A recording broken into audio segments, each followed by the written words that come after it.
Sobre este tema y para analizarlo a detalle está aquí en el estudio y nos da mucho gusto saludarle a Samuel González, experto en seguridad nacional. Samuel, muchas gracias. Gracias por la invitación, Héctor, es siempre un placer estar aquí. Muchísimas gracias. Bueno, pues nada alentador, estamos terminando el año y más adelante estaremos revisando cuáles son las previsiones para este 2018, pero lo que mucha gente se comenta y se pregunta también, Samuel, es ¿por qué? ¿Por qué llegamos a estos niveles y a estos números? Bueno, yo creo que es bien importante analizar cuáles no son las causas, ¿verdad? En sentido estricto, nada más por este punto, ¿verdad? Se habla, por ejemplo, que el narcotráfico o el consumo de drogas necesariamente genera violencia, ¿verdad? Y no es así, porque en España consume más droga que en México en términos generales y tienes 800 homicidios para todo el país, ¿verdad? Es decir, el consumo de drogas en sí mismo no es lo que te genera la violencia. El narcotráfico desatado, ¿verdad? Sin reglas y sin controles y la falta de Estado de Derecho a la hora de la aplicación, digamos, no actuación de los estados a la hora de perseguir al delito, eso es lo que te genera la impunidad, ¿verdad? Se habla, por ejemplo, de la guerra contra las drogas, y la guerra contra las drogas sí puede producir violencia, pero no es solamente el único factor que te puede explicar este fenómeno, ¿verdad? Nosotros sí fuimos capaces de predecir qué es lo que iba a pasar en México. Desde hace 2 años venimos diciendo que si las instituciones civiles no se fortalecían, si no teníamos mejores policías municipales y estatales, si el Ministerio Público no era entrenado de manera correcta, si seguían todas estas visiones hipergarantistas de sacar a todas las personas de la cárcel sin ton ni son, lo que íbamos a producir son estos fenómenos que están sucediendo. ¿Por qué? La explicación es muy sencilla. Sí. Todo el control que el Estado tiene que tener su territorio, si el Estado lo abandona, necesariamente va a haber organizaciones criminales que te lo toman. Y eso es lo que desafortunadamente está pasando en todo el país, en las regiones, en donde sin controles, sin capacidad de la autoridad para retener a las personas, los detienen con armas, como dice el jefe de gobierno y otros gobernadores y otros secretarios de Seguridad Pública, y no los meten en prisión preventiva. Están las estadísticas ahí claramente establecidas. Eso es lo que tú estás teniendo. Entonces, la parte más importante de todo este asunto es que esto va a seguir pasando mientras la autoridad no se decida a aplicar la ley como debe ser. ¿Y eso qué quiere decir? Procesar a las personas que están cometiendo delitos, que no haya puerta giratoria, que los secuestros sean correctamente perseguidos y que los homicidios tengamos una tasa de combate al homicidio mucho más allá del 50%. Hoy algunos estados tienen tasas del 2 o el 3% de homicidios que sancionan y eso es gravísimo. En este sentido también, doctor, ¿hay algunos estados que sí están haciendo bien esa tarea o de plano todos están reprobando? No, yo creo que no es no es cierto que sea general, bien. No es verdad que sea general. Hay estados que se tomaron en serio, hay estados donde tienes problemas distintos, donde no ha crecido, y otros que pues desafortunadamente ha crecido mucho. Mira, te doy un ejemplo. Por favor. Antes de la entrada en vigor del nuevo sistema procesal acusatorio, si tú me hubieras dicho cuáles estados son los que iban, digamos, a no tener modificaciones sustanciales en materia de inseguridad, yo te hubiera dicho que los 5 que ya tenían una gran experiencia: Chihuahua, Durango, Estado de México, Morelos, ¿verdad?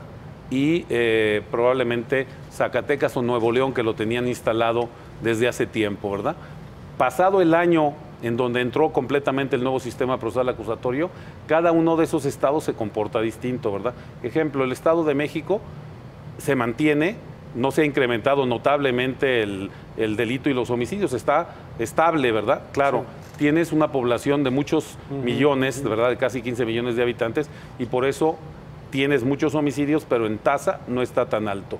¿Dónde están tus problemas? Colima, que por segundo año está altísimo el homicidio. Sí. Baja California Sur, que está descontrolado, a pesar de que tiene ahí, bueno, Manzanillo está en Colima, pero en Baja California tú sabes que está Los Cabos, que es un asunto que produce muchísimo dinero para el país, ¿verdad? Turismo. Alarmante.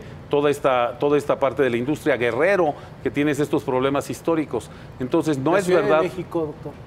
La Ciudad de México ha incrementado un poco el homicidio, un 20%, pero no llegamos a posiciones alarmantes. Yo espero que las actuales autoridades y las próximas autoridades verdaderamente se metan al cambio en las policías y al cambio en el Ministerio Público, y desde luego que tengamos un mayor éxito en los casos que son llevados a la justicia. Pero tiene que ver con la capacidad y voluntad de las autoridades estatales. Mira, tiene que ver con muchas cosas, ¿verdad? Yo, por ejemplo, sufrí un robo el viernes pasado, ¿verdad? ¿Este viernes? Sí, rompieron el coche de mi esposa y le sacaron el teléfono el día viernes, ¿verdad? El 24 me la pasé componiendo el coche, que es complicado conseguir las piezas, y luego fui al Ministerio Público, ¿verdad? Y en el Ministerio Público, en la agencia de Álvaro Obregón, hubo un cambio notable en la atención, me atendió muy bien la Ministerio Público, llegué como cualquiera, ¿verdad? Sí. Me atendió muy bien el policía. ¿Dónde falló? En que a pesar de que había ahí huellas digitales, desafortunadamente la perito no estaba capacitada para poder sacar correctamente las huellas digitales de quien rompió el cristal del coche, porque como tenía película, ¿verdad?, dejó las huellas ahí implantadas, ¿verdad? Y la perito no estaba capacitada. Fíjate bien, ¿por qué me tomé esas 4 horas de trabajo para hacer las cosas? Porque quería ir a ver cómo estaba funcionando el sistema de manera normal, sin ninguna recomendación en la Ciudad de México. Claro. Y ves dónde falla, ¿verdad?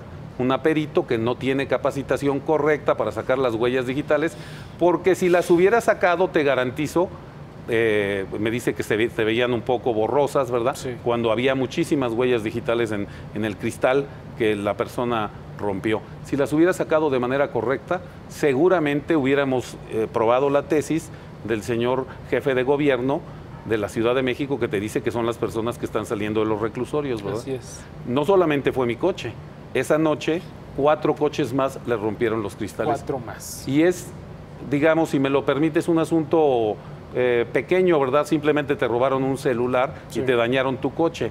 Pero si no está capacitado para eso la Procuraduría de Justicia del Distrito Federal, no está capacitado tampoco para lo demás.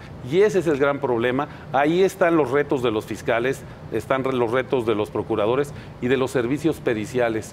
Tenemos que mejorar la capacidad de pago a esos funcionarios, porque si le pagas 15,000 pesos al perito, ¿verdad?, no va a tener voluntad para trabajar. Por supuesto. Bueno, pues ese es el origen. Lo que le pasó, doctor, ese es el origen de muchas cosas. No avanzamos en ese proceso.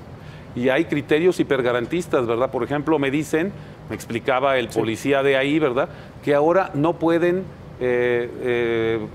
fotografiar a las personas que detienen, cuando en todos lados del mundo los fotografían, y me dicen, es que son instrucciones ahora que no puede hacerse. En ninguna parte del Código Nacional de Procedimientos Penales, en ninguna parte de la Constitución te dice que tú no puedas tener registros de personas que son sospechosas de haber cometido un delito. No lo hay, ¿verdad? Lo que tú tienes que tratar son sus datos personales con una cierta característica de que no se revelen, ¿verdad? Pero mientras los tengan en una fuente policial o criminalística, la Constitución es tajante.